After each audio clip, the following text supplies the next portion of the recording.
Pisces, something is shifting in your life right now. And the cards are showing a message about recovery, movement, and staying the course. Peace and blessings, my collective. Welcome back from the trenches to the cosmos, where we take life lessons from the trenches and align it with the wisdom of the universe. Pisces, this message came through for you this month.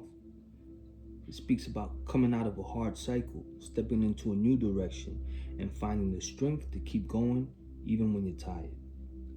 Now, if you have Pisces anywhere in your chart, Sun, Moon, Rising, or Venus, this message, it may resonate with you. Now, these readings combine current astrological transits with intuitive tarot to explore the energy surrounding each sign. Pisces, right now we have a strong Aries energy in the sky with multiple planets that's activating Aries. Now for you, Aries is activating your second house. And your second house deals with money, your self-worth, your values, and what you're willing to invest your energy into. With multiple planets, when multiple planets activate the second house, you may begin to feel pressure around stability, survival, or personal priorities.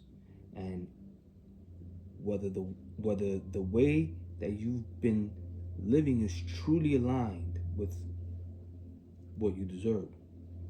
At the same time, Pluto is moving through your 12th house, which is bringing deeper internal energy to the surface. Okay? Old fears, subconscious patterns, emotional residue that may still be lingering in the background. So what you're experiencing right now is not just external change, it's also internal transformation that's happening at the same time. All right, now let's begin these cards. Let's begin reading this tarot spread for you, all right? Because your cards came out in a sequence telling a very clear story. First card that jumped out for you during my shuffle is the Mother of Pentacles. Okay, this is the energy you've been in, holding things together, being responsible, trying to stay grounded. You've been the one making sure that things don't fall apart, the one carrying practical concerns, the one trying to create stability, even when dealing with your own inner weight. Now, this card tells me that you've been in a season where you've had to mature. Not just emotionally, but materially. Thinking about bills, thinking about security, thinking about how to keep life moving. But this energy can also become heavy because when you're always the one holding it down, you don't always get the space to fall apart. And, that could become very overbearing sometimes. The next card that jumped out for you in the spread is the Ten of Swords in reverse. Now, this is where the energy starts to shift because the Ten of Swords in reverse is not the collapse, it's the recovery after it.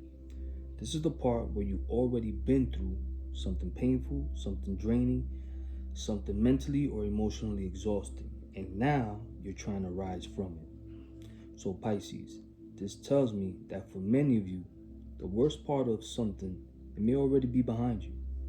But that doesn't mean you feel fully healed yet. This is the aftershock. This is the part where your body is moving forward, but some part of your mind or spirit is still catching up. So this can look like trying to rebuild after disappointment, trying to regain your confidence, trying not to fall back into the same hopeless mindset.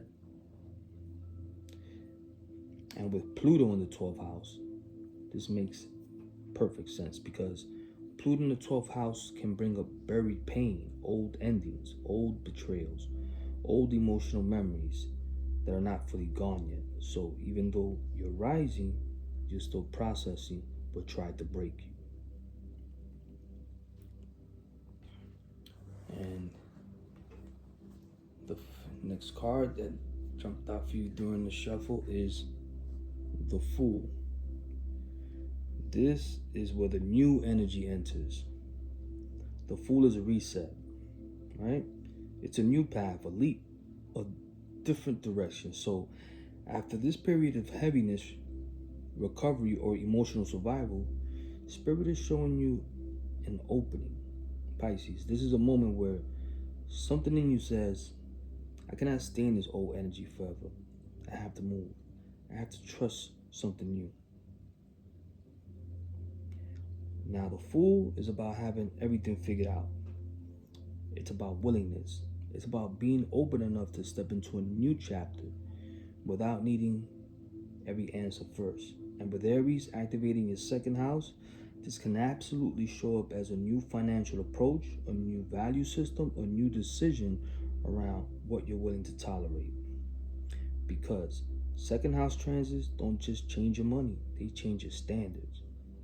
So this card says you're entering a new space where you may begin choosing differently with your time, differently with your energy, and differently with what you say yes to. I mean, listen, if you're a Sun Pisces and this resonates, this is definitely a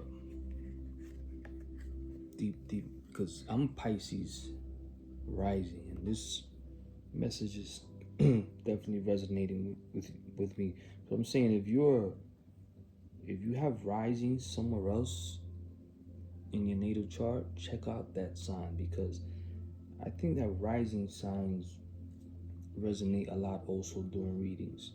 I mean, sun, moon, that's why I say in the beginning, check your sun, moon, rising, or Venus. You never know which one will hit. Sometimes one more than the other. But the next card that came out for you is a Chariot, right? Now, this is where the reading gets stronger, because the Fool opens the door, but the Chariot moves through it. This is movement with direction. This is willpower. This is discipline. This is command. See, Pisces is the energy of someone who has decided they're no longer going to be emotionally dragged around by fear, exhaustion, or confusion. So this is the moment where you get your hands back on the wheel. And with Mars and Aries energizing your second house, this makes a lot of sense, because Mars gives the push, right? Mars gives the urgency. Mars says act. Mars is action. So if the Fool is the willingness to begin, the Chariot is the commitment to keep going. This card can show up as making a serious decision, redirecting your energy, choosing self-respect over self-sacrifice, or finally building momentum after a long stagnant period. And the reason this is so powerful is because Pisces energy can sometimes drift, but the Chariot does not drift. It chooses, it aims, it moves. All right. Now, the final card that jumped out for you in this spread is the Nine of Wands. So this tells me that even as you move forward, there's still some guardedness here, right? The Nine of Swords is resilience. It's the wounded warrior. It's the part of you that says, I've been through too much to quit now, but I'm also not as carefree as I used to be. So, Pisces, this final card tells me you're not weak. You're worn, but you're still standing. And that matters, because this means your journey this month is not about starting over. It's about starting over with wisdom, with discernment, with a stronger awareness of what you've already survived. So the final outcome here is not some fantasy where everything suddenly becomes easy. No, this is more real than that. This is moving forward while still protecting your energy. This is you rebuilding without becoming naive. This is you continuing even if part of you is still tired. And honestly, that's strength, for real. So Pisces, the story here is clear. You've been in a season where you had to hold things together. You may have been recovering from disappointment, pressure, or emotional exhaustion, but now a new path is opening. First comes the willingness, to step into a new something. Then comes the willpower to keep moving, and finally the wisdom to protect your energy while you continue the journey. This is the evolution. Now, let's bring this into real life, right? For some of you, this may look like making a money decision, changing your standards, leaving behind something that drained you, or slowly rebuilding your confidence after a hard chapter.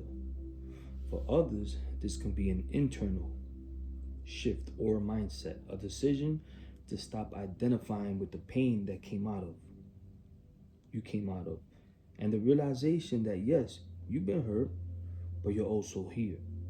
Now, timing matters because around the middle of April, the energy begins to push more directly. You may feel more urgency around a decision, more clarity around what needs to change, and more discomfort with staying in old patterns. And by the later part of the month, you can be a stronger sense that you'll have a stronger sense that movement is not only possible, but is necessary. So Pisces, this reading is not about pretending that the hard part never happened. It's about recognizing that you are coming out of it, and that matters. You are not where you were. You are recovering. You are moving, and you are stronger than what tried to break you. And even if part of you still feels guarded, even if part of you is still tired, the path is opening. All right? That's what I have for you, Pisces. Hope you enjoyed your reading. From the trenches to the cosmos. Stay blessed, and I will see you next time.